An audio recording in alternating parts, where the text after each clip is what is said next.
Andy Griffith, an American television icon, was more than just the beloved Sheriff Andy Taylor of The Andy Griffith Show or the folksy lawyer Ben Matlock of Matlock.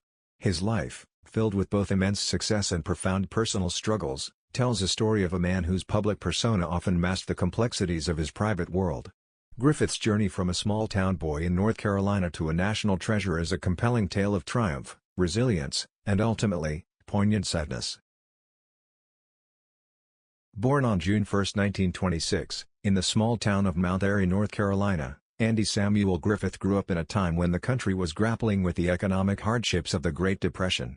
His parents, Carl Lee Griffith and Geneva Nunn Griffith, worked tirelessly to provide for their only child, and young Andy's early life was characterized by both poverty and a close-knit community.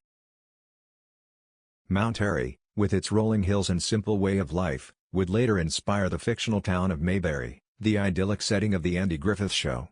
Griffith's upbringing in this modest environment instilled in him the values of humility, kindness, and a deep appreciation for the simple pleasures in life, qualities that would become hallmarks of his most famous characters. From a young age, Griffith showed a natural inclination for performance.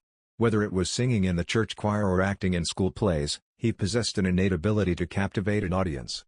This talent earned him a scholarship to the University of North Carolina at Chapel Hill, where he initially planned to become a Moravian minister. However, his passion for the arts soon took over, and he switched his major to music, eventually graduating with a degree in 1949. Griffith's early career was a testament to his versatility and determination. He began as a high school music teacher, but his yearning for the stage never waned.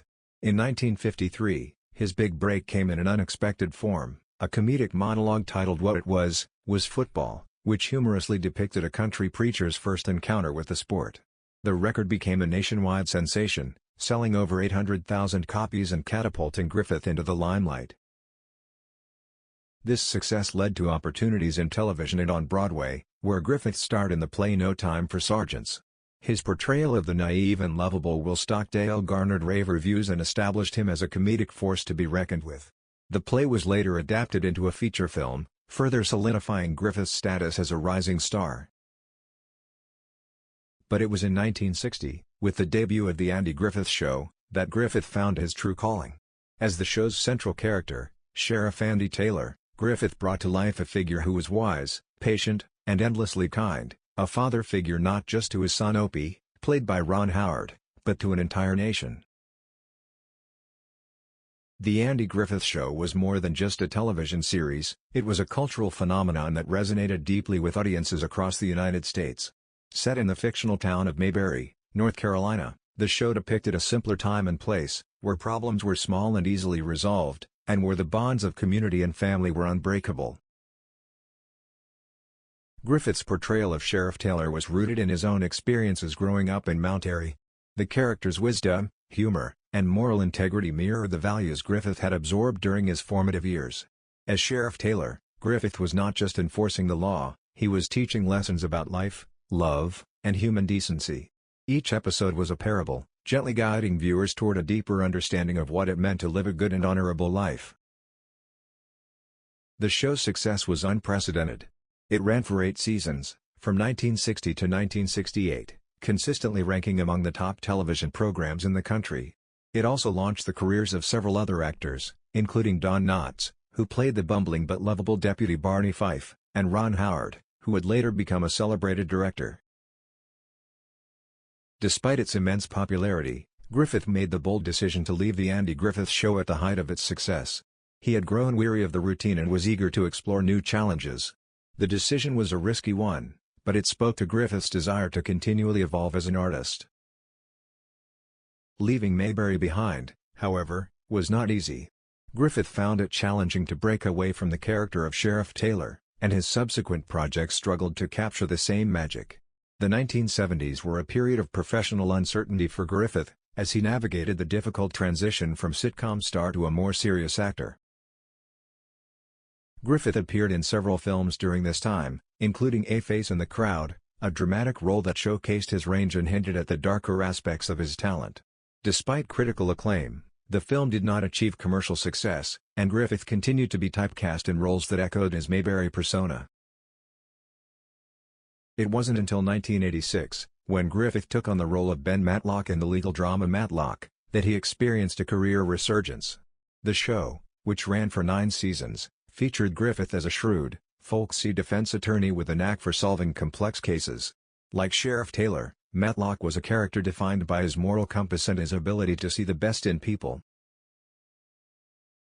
Matlock introduced Griffith to a new generation of fans, and the show's success cemented his status as a television legend. Yet, even as he basked in the glow of renewed fame, Griffith's personal life was fraught with challenges. Behind the scenes, Griffith's life was far more complicated than his on-screen characters might suggest. He was married 3 times, and each marriage brought its own set of difficulties. His first marriage, to Barbara Edwards, whom he met in college, produced 2 children, Andy Samuel Griffith Jr., known as Sam, and Dixie Griffith. However, the marriage ended in divorce in 1972, a painful chapter in Griffith's life that left him struggling with feelings of guilt and failure. Griffith's relationship with his children, particularly with his son Sam, was strained. Sam battled alcoholism and drug addiction for much of his life, a source of deep sorrow for Griffith. Despite his best efforts to help his son, the two remained distant, their relationship marked by misunderstanding and regret. Sam's untimely death in 1996, from complications related to his substance abuse, was a devastating blow to Griffith, a grief that he carried with him for the rest of his life. Griffith's second marriage, to Greek actress Salika Kasuto, also ended in divorce after 8 years. It wasn't until his third marriage, to Cindy Knight, in 1983, that Griffith found a measure of stability and contentment. Cindy, who was much younger than Griffith, brought a sense of calm to his life, and the two remained together until his death. In addition to his family struggles, Griffith faced significant health challenges. In 1983, he was diagnosed with Guillain-Barré syndrome, a rare neurological disorder that causes muscle weakness and paralysis. The condition left Griffith partially paralyzed and required a lengthy recovery period. Despite the physical and emotional toll, Griffith's determination never wavered, and he eventually returned to work, albeit with a newfound awareness of his mortality. As Griffith entered his later years, he increasingly retreated from public life. He had achieved everything he could have hoped for in his career, and the desire for peace and privacy became more pronounced. He spent his final years in quiet seclusion on Roanoke Island, North Carolina, surrounded by the natural beauty that had always brought him solace. Griffith's health continued to decline in the 2000s. He underwent quadruple bypass surgery in 2000, a procedure that left him physically weakened. In 2007, he suffered a fall that required hip surgery, further complicating his health issues.